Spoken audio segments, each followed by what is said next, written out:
आदरणीय सुनील भाऊ, being a literate person, अच्छा प्रश्न आपसे ऐसा पूछना चाहूंगा कि नगर पालिका और नगर सेवक, इसमें नगर सेवक का क्या कर्तव्य होगा जनता के प्रति, कॉर्पोरेशन के? देखो, नगर सेवक ये उसके जैसा सेवक है और नगर यानी वो वार्ड है।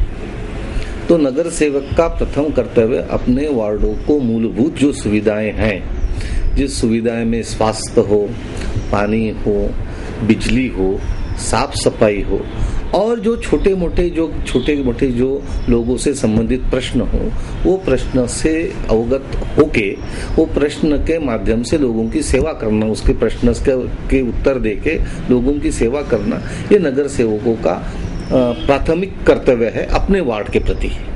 और इन जनरल महानगर पालिका और नगर पालिका में जब वो जाते हैं तो महानगर पालिका एक अपने जिले में, शहर में, अपने महाराष्ट्र में एक अग्रगण्य महानगर पालिका कैसी हो, इसके लिए क्या योजनाएं लाना चाहिए, क्या करना चाहिए कि जिसके वजह से उस महानगर पालिका सारे महानगर पालिका में अव्वल रहे, इसके लिए प्रयत्न करना ये उनका प्राथमिक कर्तव्य मैं समझता हूँ। एक नगर सेवक को डेवलपमेंट के लिए कितनी निधि उपलब्ध होती है? मुझे ख्याल से ये टाइम मैंने जो बजट पढ़ा तो थोड़ा बजट में उन्हें प्रावधान ज़्यादा किया है, पर 2 लाख के ऊपर मुझे तो लगता नहीं उनको निधि मिलती होगी।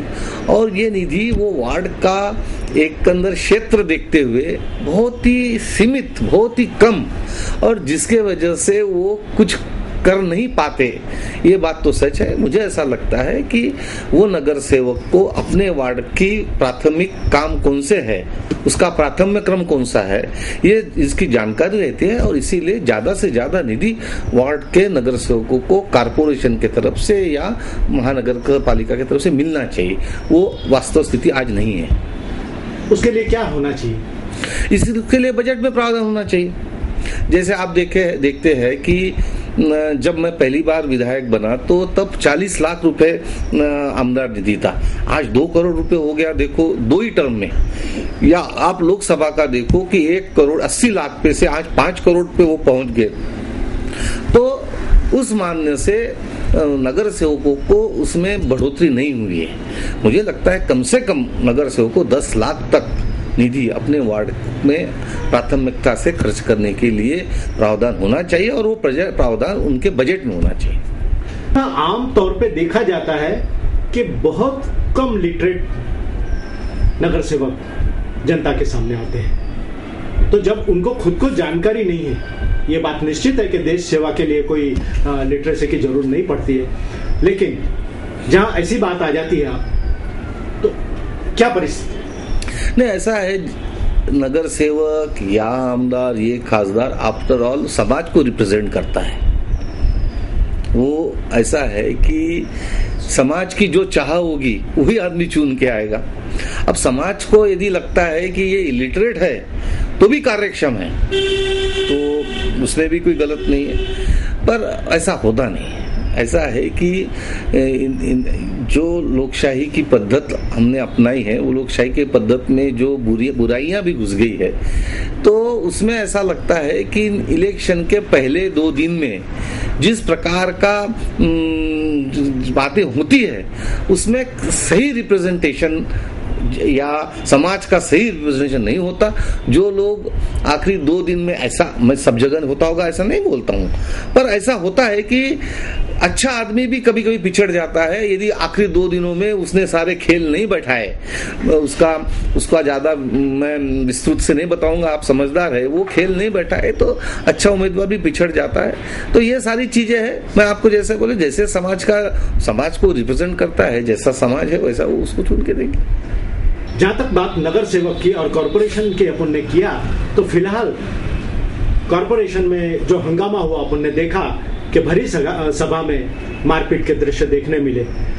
ये जनता में, देश में क्या मैसेज देते हैं? नहीं, एकदम गलत बात है। इससे जो अमरावती महानगर पालिका की जो बदनामी हुई है, ये बदनामी इतनी ऊंची स्तर पे हो गई है कि उसकी बात अभी सारे महाराष्ट्र के लोगों को पता चली है।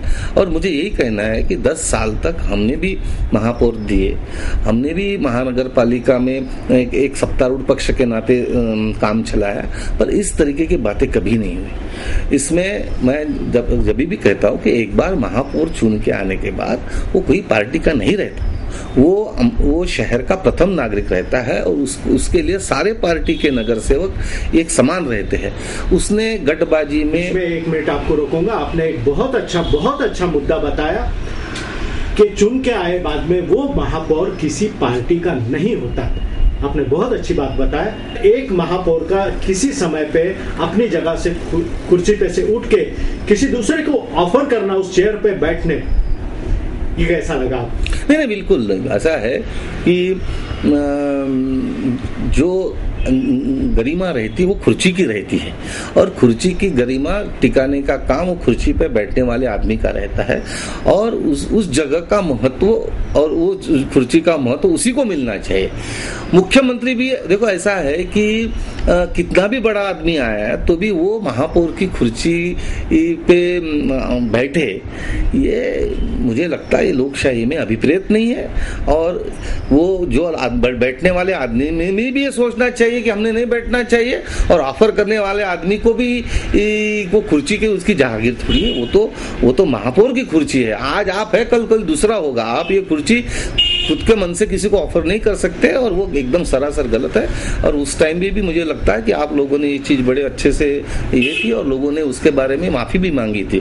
पर ऐसा है, वो गरिमा रखना वो महापौर का काम। आइए हम अपने मूल प्रश्न की तरफ फिर से आते हैं। अभी आपने गरिमा की बात किया था और आगे वो बात चल रही थी तो मैं जो बताना चाहता था कि ऐसा है कि महापौर जैसे है एक सब चीज़ों से ऊपर उठा हुआ आदमी रहता है और उसने ऐसे गठबाजी में गिरना और उसको क्या बोलते हैं कि न्यायपूर्ण तरीके से उसका बर्ताव रहना चाहिए।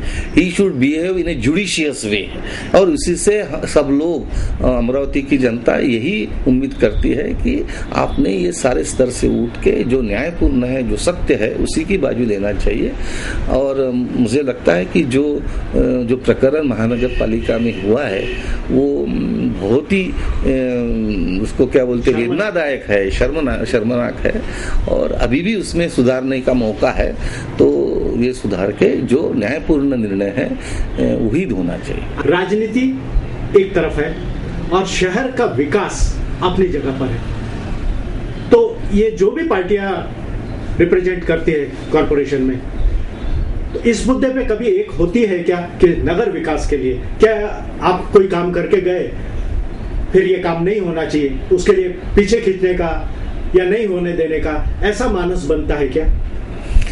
नहीं, मेरा जो अनुभव है कि मैंने अभी पुरानी बात नहीं बोलूँगा, जो इंटीग्रेटेड रोड डेवलपमेंट प्रोजेक्ट जो है वो जो IRDP प्रोग्राम है उसके टाइम आम सभा की मान्यता चाहिए थी और मेरे विरुद्ध जो विधायक के इलेक्शन में लड़े थे विलास जी इंगोले, वो खूब महापौर थे पर उन्होंने कभी ऐसा स्टैंड नहीं लिया। ऑन द कॉन्ट्री उन्होंने आम सभा में ये ठराव पास करके कारपोरेशन ने पास करके मंत्रिमंडल को भेजा, मंत्रालय भेजा और उसी के वजह से आज जो अमरावती के रास्ते आप देख रहे हैं जो हमारे समय में हुए थे IRDP के अंतर्गत, वो उसी का सब लोगों ने, सारे पार्टी को लोगों ने एकजुट होके विकास की बात की थी, इसीलिए हो पाए।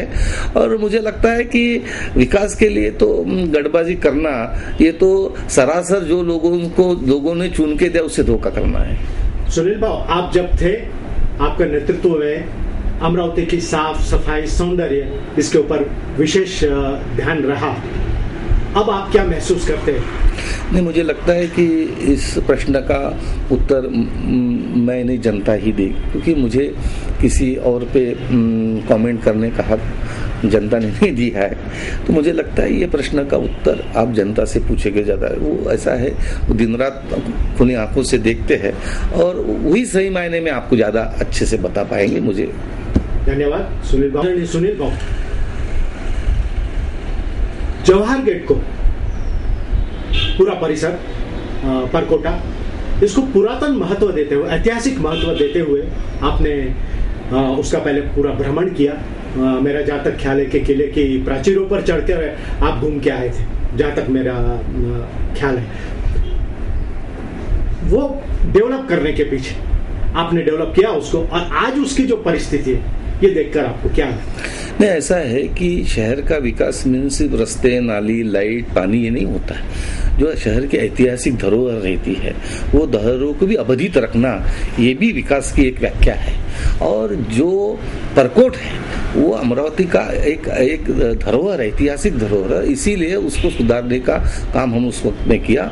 और मुझे इस बात की खुशी है कि भारत रत्न लता मंगेशकर जैसे व्यक्ति ने भी अपना कंट्रीब्यूशन उन्होंने इसमें दिया था। पर आज जो हालत है वो देख के बड़ा दुख होता है। आज ऐसा है कि मैं कुछ करने की परिस्थिति में नहीं हूँ, पर जो ऐतिहासिक धरोहर है उसका जो विटंबना आज हो रही है और उसके तरफ जो दुर्लक्ष आज कारपोरेशन का, नगर सेवकों का, वहाँ बैठे हुए प्रशासन का हो रहा है, इसलिए उसका मुझे बड़ा दुख है। और वो मैं हताश इसलिए हूँ कि मुझे इच्छा हो कि भी मैं नहीं कर पा रहा हूँ, पर मुझे ऐसा लगता है कि वहाँ बैठे हुए लोगों ने ये ऐतिहासिक धरोहर को फिर से उसके अच्छे के लिए प्रयत्नशील रहना चाहिए, ऐसा मुझे दिल से लगता है।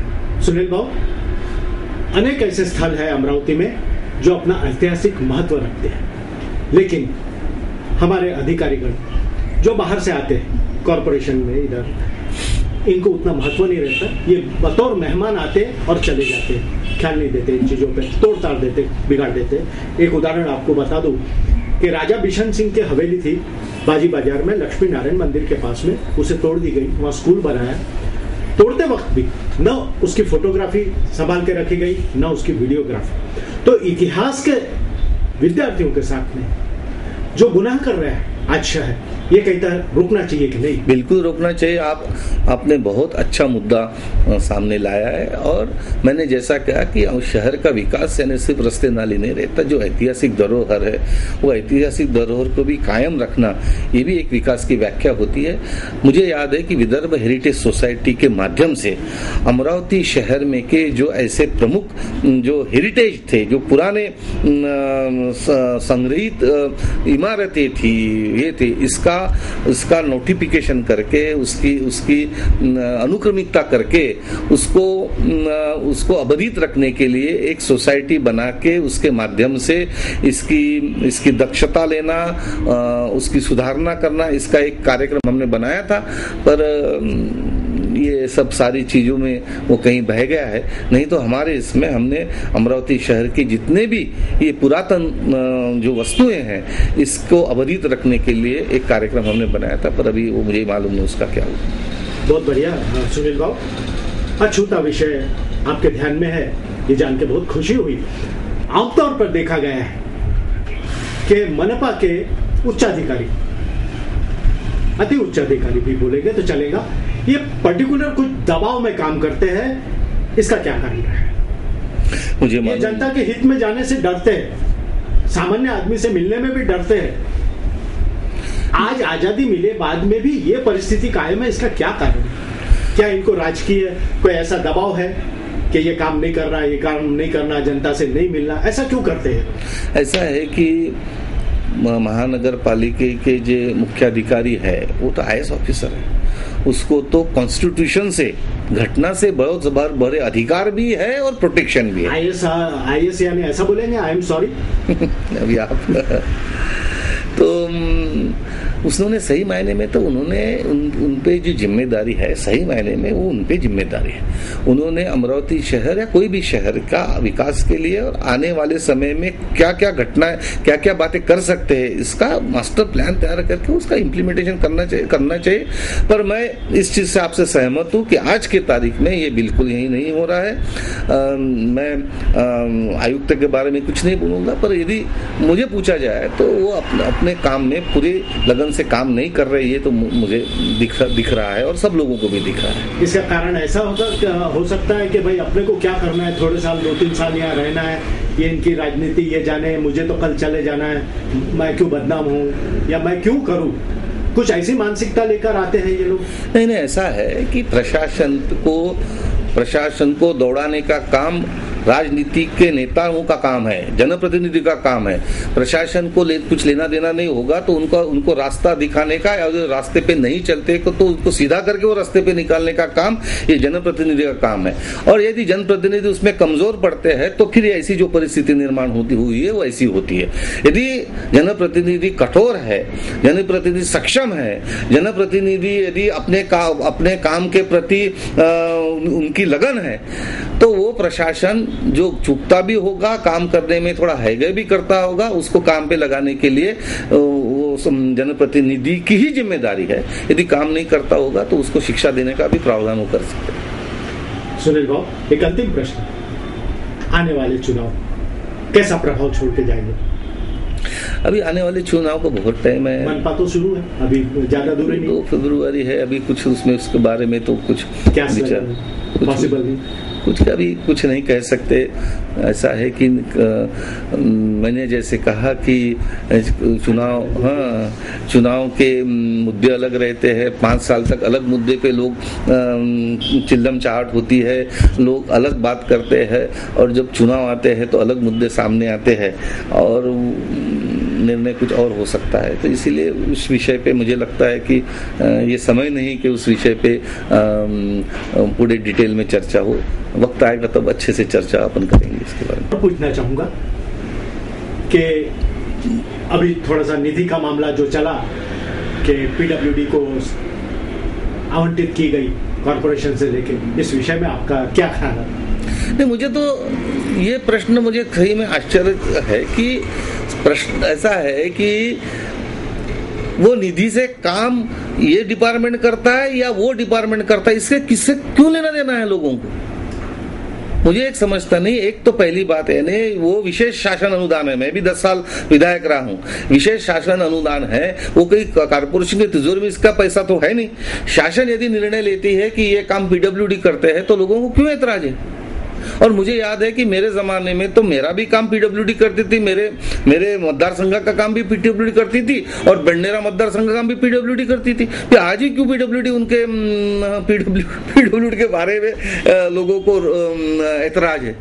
और लोगों को ऐतराज काम अच्छा नहीं हुआ उस पर होना चाहिए, क्वालिटी ऑफ काम यदि बिगड़ता है उस पर होना चाहिए। कौन सा मशीनरी या कौन से लोग करते हैं इसमें, इसके डिटेल में, और इसके लिए कोर्ट में जाना पड़ रहा है। और इस चीज में जो मूलभूत सुविधा से अमरावती के 8 लाख लोग आज दुर्लक्षित हो गए हैं, पिछड़ गए हैं, उसके बारे में कोई नहीं कुछ बोलता। और ये सारी चीजें सत्तारूढ़ पक्ष ने समझ के करना चाहिए, उन्हें सोचना चाहिए कि भाई अपना अल्टीमेट एम है लोगों को वो सुविधा देना।